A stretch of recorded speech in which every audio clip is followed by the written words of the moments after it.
Beautiful, beautiful, beautiful. I read this very long passage from the Bible to you. It comes from Proverbs 10. And it says, the blessing of the Lord makes rich. That's a very long passage. The blessing of the Lord makes rich, and he adds no sorrow with it.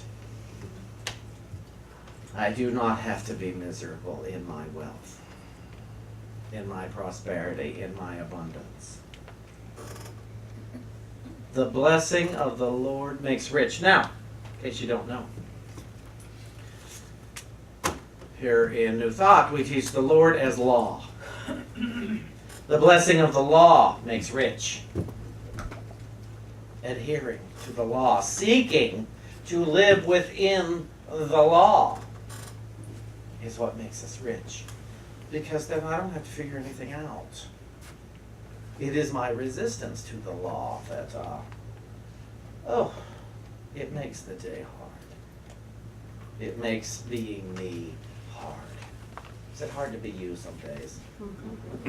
You know, some of you may have confused that and thought it was bad to be you, but it's never bad to be you. It's just hard to be me some days.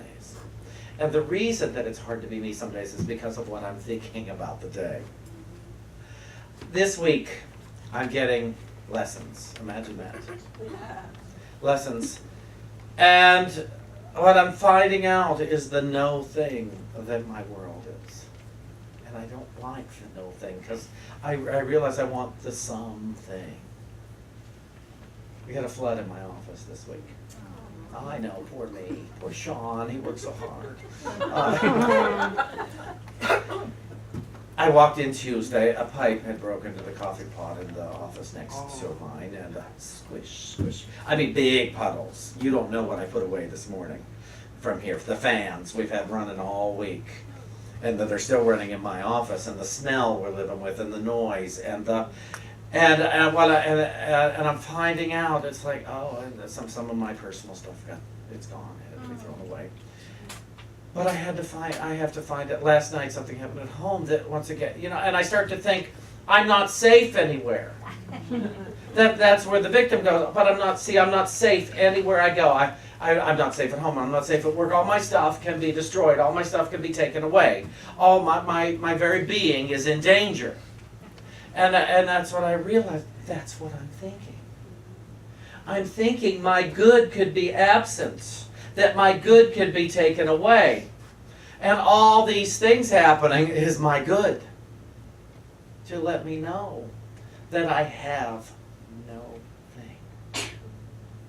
I have no thing. And that doesn't make me poor. That's actually my wealth. That I have no thing. But Jesus said, lay up for yourself treasures on. Do not lay up for yourself treasures on earth. That floods and rust and moths and all that stuff, people will come and take away. Age will take away. Lay up for yourself your treasures in the kingdom. And so you see, nothing bad happened this week. I just have feelings about it. I just have thoughts about it. I have sensations from those thoughts. And I can declare my day good, and I can declare my day a learning lesson, a learning curve. Last week, David and I spoke at Harmony Fellowship Church in Fort Worth, Texas. And the ministers there are Reverend Glenn Moore, Reverend Patricia Moore. Some of you may remember them when Reverend Glenn spoke here last February. Tall, thin man with white hair. And we spent the weekend at their house. And, it was lovely. Because I say so, but nonetheless, it was lovely. That's what makes something lovely, because I say so. And it's what makes something horrible, because I say so.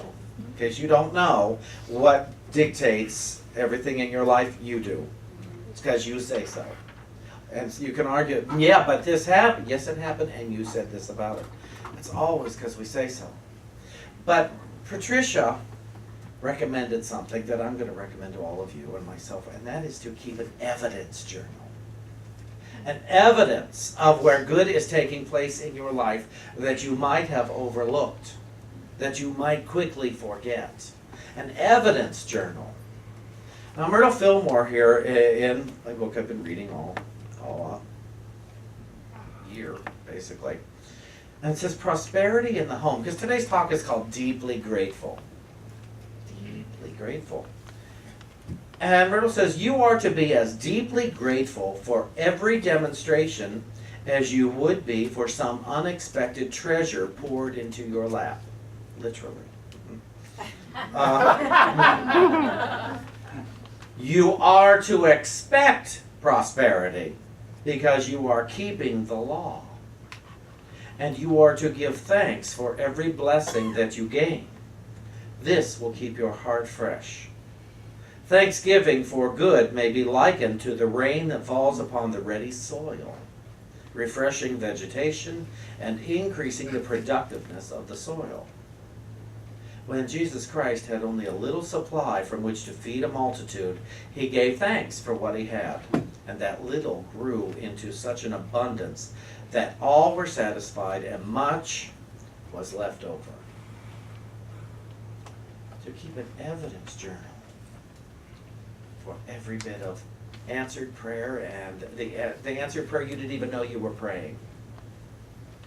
To observe everything that you like in the world. And to find the good in everything that scares you. In everything that disturbs you. You see, as God is for us, nothing is against us. And so all disturbances are opportunities. Are just opportunities for seeing differently, for seeing correctly, for seeing the truth, for praying. You know, let's face it, how many of us have had to go to the bottom or close to it in order to start praying? You know, it's so bad I prayed. This was so awful, I actually prayed. I turned to God, fine. I couldn't figure it out, so I gave it to God. And now I have to wait on God. No. God has given me the answer as soon as I asked. Holy Spirit gives the answer as soon as I ask. I may not be listening, but the answer has been given. The answer is always given when I ask. That's what, when Kevin sings that song, let me live in a holy, holy way. Well, the first holy is W-H-O-L-L-Y, a completely holy way. Let me live in a completely holy way, not a completely religious way. Has nothing to do with that, but a holy way. You know, where my faith, my expectations are from the highest in the invisible rather than the worst of my past. If my expectations all the time are, I'm basing it on, you know, what I would call the terrible things that have happened in the past, well then it doesn't matter what takes place because I'm in such agony getting. Even if I end up getting the thing I hope for, I've gone through hell to get it. I have lived in hell, so I can barely appreciate the what I would call the good thing. Wouldn't you agree? That now is our opportunity, not later, but now is our opportunity. As many of you know, we've been struggling here with Unity Center. We've been struggling with our thoughts, our minds. We've been struggling with all of the appearances of the finances. It has seemed as a threat that we would have to change radically. It was possible that today would be my last Sunday, or 1 month from now would be my last Sunday here. It looks like that is probably not going to be the case yet. We're very close to our goal that we set for today. I'm certain that goal can be reached by the end of today. I'm absolutely certain. Now, for those of you who don't know, what we've asked people to do is give something above and beyond what their current level of giving is, because we needed $1,000 more per week to run the business of Unity Center solvent. As a solvent business, because we've been running at a $4,000 a month deficit, and we've cut and we've cut and we've cut. And it's a funny thing, I've talked to the board about it, but I think we're going to cut one room that's going to save us about $300 a month, and that is because of a flood. That happened this way. Mysterious ways. Yes. You know, there are ways to, but that's not 300 a week, that's 300 a month. You know, so today, we're still going to continue our pledge drive through the end of today to see if there's anyone who hasn't had an opportunity yet to say, yes, I wish to pledge $10 more a week, $20 more a week, $25, $50, $10,000 more a week, whatever you think you can afford. That is above and beyond your normal rate of giving to not save Unity Center, but to prosper Unity Center. And not for Shawn, and not for Kenneth, and not for the board, but for you. You know, you decide, oh, this is my church, and this is what I'm going to do. There's no reason to lose sleep over any of this, although some of us might. I have lost a little bit in the past month. But I got it back. You know, I didn't lose sleep last night over it, so I slept plenty last night and the night before. So when we look at all this stuff, I can't keep basing our spiritual values on survival. And I realized that last week. If I had to keep an evidence journal, we can't keep badgering all of us, not all of you, but all of us. See, there's not me and you, there's not the board and us, there's us. We're all in here in this room right now.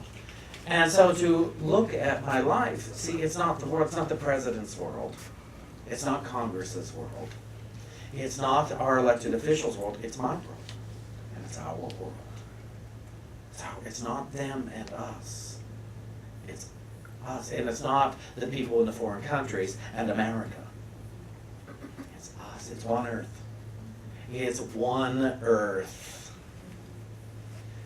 And as I put down my need to survive, I begin to, actually no, as I pick up life, I put down my need to survive. I don't get rid of something to get something. I take on the truth, and I don't act on the untruth anymore. You see, I may be deeply grateful for this day, for this life, and a new realization, even while I'm going through mourning for my old beliefs, going through mourning for my limited thoughts about myself, my body, about the very floor I stand on, about any of you, about any of them, about my office, in my home, whatever it is, my money. I'm going through mourning. We're going to keep going through mourning. We were given instruction that said, you must be born anew. You must be born anew every day. And then it says, you must die to yourselves daily. We must die. So you see, every day we have a great cause for celebration. And every day we are in mourning. As we die to our old thoughts, our old limited beliefs about health and well-being. As we find out the very things that seem to be taken away from us are actually opening us up to a new thought of good and abundance. I wrote to Teresa Gabe yesterday, and I said, I'm over here holding prayers for you.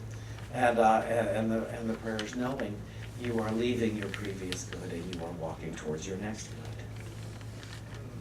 Because that's always what it is. My next good is always unfolding before me. So you see, I have cause to be very, very grateful. I no longer need to live my life in survival mode, in desperate survival mode, as if my body is about to be taken away from me, as if my mind... I'm not saying I won't. I want to be very clear. I'm not saying I won't live that way, but I don't need to. I'm not saying any of us won't forget several times, then we have to go back to you. I'll be right back. Okay, I'm going over to the kingdom. Will with me, do with me as thou wilt. You know, I'm not, it can be 10,000 times a day. You have to do that I have to do that if I want the kingdom. Do I want the kingdom? Do I want to live a life of deep gratitude? Deep gratitude. Not just, I'm so lucky to have this. I'm not lucky at all. I'm here because I said yes. I said yes to this body and this life and these relationships. And I said yes to every thought I am having. Nobody forced me to think anything. Not one circumstance, not one condition, forced, not one person, forced me to think anything. See, it's bad like back when I smoked. Nobody forced me to light up cigarettes. It was a habit. So one day I said, you know what, I need a different habit. I'm going to go with the God habit now instead. And I had to go through what felt like hell for a while in order to claim my good. I was in deep mourning. And I was deeply grateful. Go ahead and mourn your lack, but give it up. Let your lack die. Let your fear die. Let your anything that is untrue die. Mourn it, but become grateful that the light is here, and the light is guiding you. And the light is available to everyone you know, so you never have to think of a poor thing again who the light isn't available for. The light is always right here. It is waiting for you and I to simply say yes, so that we may again lead a life of deep gratitude and accept the whole kingdom. Congratulations to us all. It's nice spending time with you. Thank you.